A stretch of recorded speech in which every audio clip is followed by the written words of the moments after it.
Now, when you eventually get arrested, you learn that Sonny Franzese, the underboss of the Colombo family, ordered a hit on you.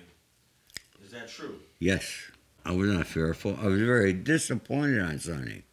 Because as I told you previously, Sonny called me for anything to fly into New York if it was just to have dinner. But Sonny had a question about... Sonny never talked over the telephone. Never. And when Sonny got out of prison the last time before this one, he should have retired. But no, he took the responsibility and became underboss again.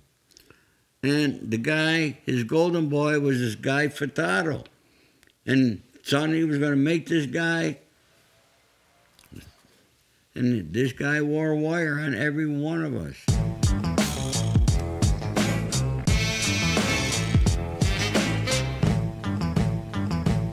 So there were wires from Johnny, from me, but Sonny was with Guy Furtado every day. So Sonny was on those tapes every day. And which was not too good for Sonny, because Sonny gave a lot of information about other families and other things to this guy, and this guy's wired up, Guy Furtado. So where's Guy Furtado at today? On the Woodseck program. And how high was he in the Colombo family before he... He wasn't high. He was no different than me. But he was going to be, Sonny was going to get him made. You got him made, all right. Got us all made. Got us all made on an indictment. One of my predicate acts was conspiracy to distribute cocaine. Sonny sent Guy Furtado out here to meet with me, do business with me. And it happened to be at the same time that this kid, Ricky Lee, we called him, his name, Ricky Durant, that Jamaican kid. Ricky was a big earner, big in marijuana and cocaine. He was distributing in North Carolina and in New York. He had a big home up here in Hollywood Hills. I was godfather to their daughter. And Ricky got arrested. He shipped 500 pounds, some coke, some other shit to North Carolina. But he also had $500,000 of cocaine that he was responsible for on the streets of Brooklyn.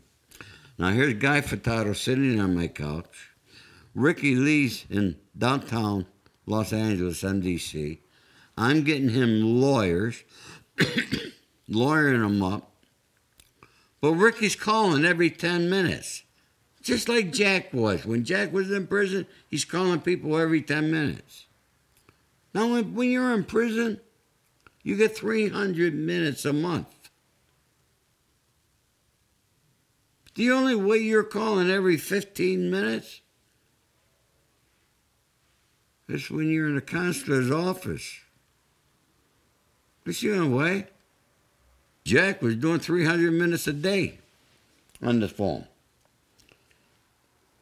Man. So was Ricky Lee. But anyways, his wife came to me with the two Mexicans that were owed $500,000 on the streets of Brooklyn. I knew the guys who had it. They knew who I was. I picked up the phone right away. I called. I said, what's the problem here? They explained the problem, why they couldn't pay it all at once. Because when Ricky sold the cocaine to him, he thought he'd get the money right away. But these guys were converting it to crack, which took a lot longer. But they said, all right, we got 100 grand ready right now.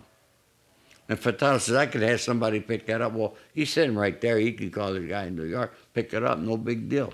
And they'll send it to me. Yeah, he sent it to me, the first 100 grand. Not the whole 100 grand, though. He kept half. That's all I ever saw. Never saw another penny of it. Who did he have pick it up? FBI agent. Here's Furtado. Now, he starts telling two Mexicans he wants 50 kilos every 2 weeks. He's got a truck. He'll transport it to New York. Or Ori's our guy. You know Ori, this and that. Now Ori's involved in the cocaine. Now he's going back to New York. He's telling Michael Catapano, who's the acting captain of for Sonny and Sonny's nephew, of all the money they're going to make in the cocaine business, because Ori's getting 50 kilos every 2 weeks. Now he's saying this to Michael Catapano. Now time is going on, and now there's no cocaine deal happening because it's not going to happen. So now the informant starts telling Michael Catapano, Ori's doing a fucking deal. I know he is. He's not taking care of us. He's fucking us. So now he's got Michael Catapano. Now you gotta remember, Michael and I never discussed nothing. I didn't answer to Michael. Sonny's my guy.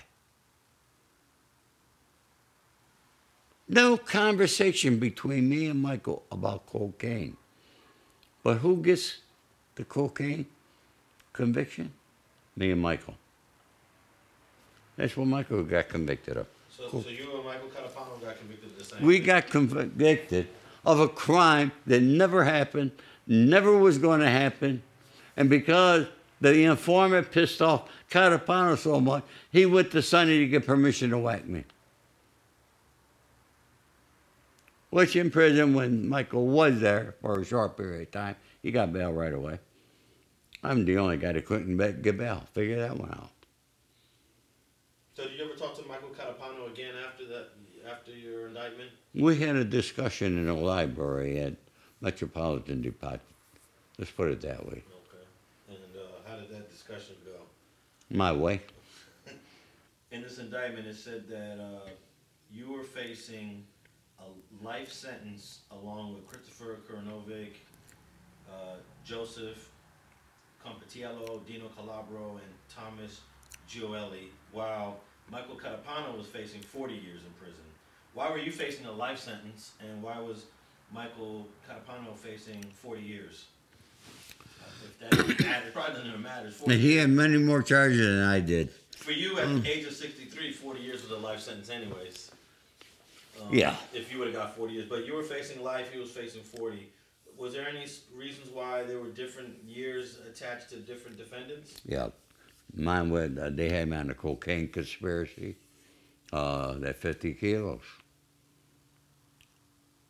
Thank God the informant was bad and they didn't use him. He was horrible at the trial, another Colombo family trial with Michael Uvino. They tore him a new asshole in court like you can't believe. Oh, okay, so this informant, Guy Furtado, was testifying on another case and Yeah. it went bad. Yeah. There was like 2 different indictments with the Colombo family, and he was horrible, understand. They didn't want to use him against me at trial. They wanted to use the tapes. My attorney said, no fucking way. You have him there. They didn't want to use it. So that became a dismissed charge based upon my plea agreement. I pled to 97 months, by the way. And you did 60, 61? 62 months. 62, which is roughly 5 years. Yeah. All right. And the last thing regarding the whole Colombo indictment, how did you iron things out with Sonny, learning that through Michael Catapano, they had a hit on you, ordered it? How'd you work that out? You know something, if you're going to be, maybe I'm too understanding. The last time before Sonny and I, since I got off paper, I've been calling Sonny, okay, and we talk. But the last time I spoke to him was in the courtroom when Sonny was out on bail also, and he came in, hey, buddy, I hear you're upset with me, you know. People were telling me, I said, Sonny, I'm not upset with you. I'm disappointed. I'm disappointed because you called me in for everything else. But the one thing you should have called in and asked my side of the story was what the truth about that was. Now everybody knows. But nobody knew that because it's all there out in the open now. So you think that Sonny should have had a sit down with you, Guy, Michael Catapano, and talked about it? That's right. Never happened. Never happened. Thanks for watching StreetTV.net. If you're not subscribed, please hit that button below and click the bell to receive alerts and notifications. Like and comment below to give us your feedback, and be sure to watch the 2 related videos to the right. If you want to support this platform or follow us on social media, visit the links in the description and listen to our weekly podcast, The Gangster Chronicles, every Thursday. And thanks for watching StreetTV.net.